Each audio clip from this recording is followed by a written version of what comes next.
Okay, this is going to be a fairly short update video on the Z-Scale. In fact, I don't even know if I can count this as one of the videos in the build series itself, just because I'm not going to be able to show you much here.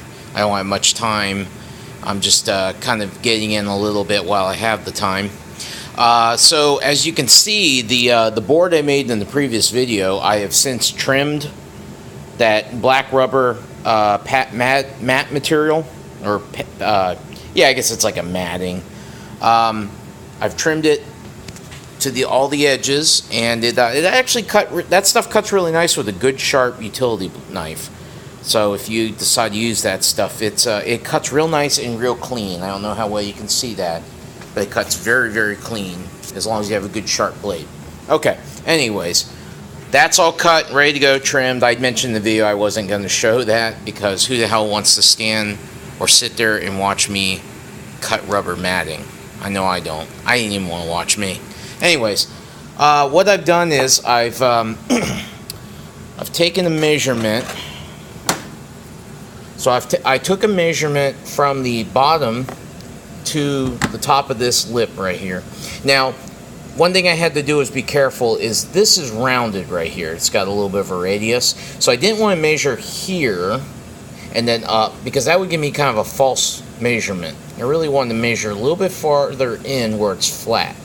So the beauty of this combination square is I can do that. I can very easily place the ruler flat and then adjust this. Okay, but this you can tell it's not laying flat, because what they did was I got my initial measurement and then I measured the thickness of my board and I subtracted that and moved this, so it ends up being let's see, 1 3/8 and that gives me that would allow me to place this board so that it is basically level with this.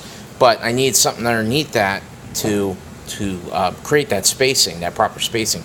So what I did was I just cut myself a few little blocks. Now I may not use these. I may actually cut some nicer blocks out of some 3/4 plywood or something. This, I just happen to have this. Also, my shop is in total disarray because unless you follow my other channel, you probably have no idea that we just moved in here a few months ago. This is a rental. We're not getting too comfortable because we know we're probably going to be moving out at the end of the year to move into a new home that we're buying. So I've kind of got the shop in disarray. I'm getting little projects done as I can. As you can see, I've got several tools set up, my toolbox and so forth. But I actually used my bandsaw to cut this. Now, this is not going to give you super accurate cutting, but I was able to mark, strike lines and then follow that with the blade fairly accurately. They're not bad. It's enough to prove the concept here. So anyways, enough talking. All right, let me put these blocks in here. Now again, because these corners are rounded or radiused, I can't stick these things right up in the corner because otherwise they'll be doing this, as you can see. So I'm just going to set them they're kind of inset a little bit where it's going to be flat.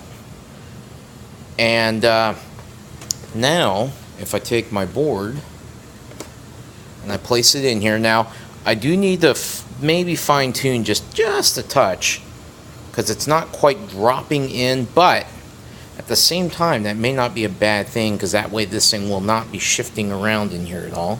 It'll just kind of sit, not really wedged in, but it's just snug, and that's really good. So now that I've got that in with the blocks, you can see it's pretty well. Now there's a little gap here, so this kind of gives a it kind of looks like it's not level, but it's fairly level. It's going to be good enough for what I'm doing here. So anyways, there's the base. And that's a pretty good starting point. Now, I've got a couple things I'm working on.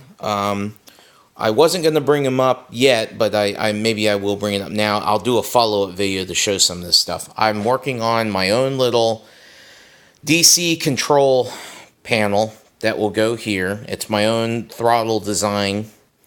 If I have any electronics guys watching, it's PWM based.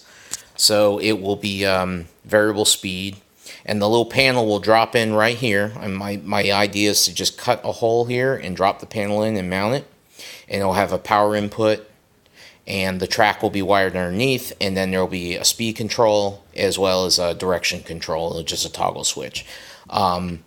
Now you might be asking, hey Jason, you just put a block right there, isn't that going to be a problem? Yeah, it would be. So I mentioned before I might cut new blocks. That's probably what I'm going to do. I'm going to probably cut some blocks out of plywood, and in this particular corner I'll probably put a block here and a block here, so there will be clearance for that panel, because the panel will be down below this surface. It will just be the switch and the knob will be, you know, above the surface. So I'll do that, and then I may leave these blocks. We'll see. So anyways, working on that. Another thing I'm going to do a short video on is I am working on a servo mount to control the turnout, and I've been 3D printing those, and I think I have my design pretty well. That's pretty well refined, I think. So I'm going to do a video on that servo mount that I'm working on. I also have already done it, but I'd like to show it. I'll show it off in the next video. I 3D printed a very, very rudimentary, crude Z-scale girder bridge. Because if you remember back in my design, if you go back to the first video, you'll see the track plan. There is a point where the track will cross over right about here. It will curve and cross over a track coming this way. That little girder bridge, I couldn't find a good Z-scale girder bridge to buy, and I thought, I've got a 3D printer, why don't I just make one? So I did one as a concept. It looks pretty good, but I'd like to add some detail. So I think I'm going to go back, add some detail to it, and probably reprint it. But in the next video, I'll show you the one that I've printed so far, just to show you an idea. And I think the size can be refined as well. I kind of took some guesses. I took a piece of Z-scale track and just took some measurements on it and gave it a little bit, you know, easement to either side and that sort of thing. So I'll show you that in the next video. But anyways, thanks for watching. I guess this ended up being a little longer than I thought it would be. But hopefully it's some good information, and I got more coming. Thanks for watching.